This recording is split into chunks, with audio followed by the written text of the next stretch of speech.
Ṣé kìí ṣe pé ń retí àlejò? No, mo retí àlejò. Àbí òkóbó ni yín ni? Òkóbó ni mí.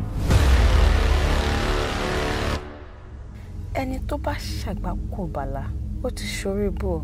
He is a psychopath. Nínú gbogbo nǹkan tí obìnrin wò mọ́ ọkùnrin lára kó tó fẹ́, ìkànnù méjìlá òun ni ìfẹ́ jẹ́. Love is not even number 1 on the list. Ẹ̀yin ò bá mọ̀ àti Bẹ́wàjí mọ̀. Ṣé mi jẹ́jẹ́ yìí sọ̀rọ̀ sí mi báyìí?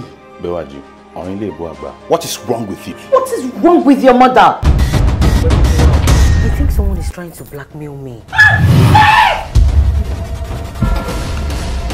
I respect you.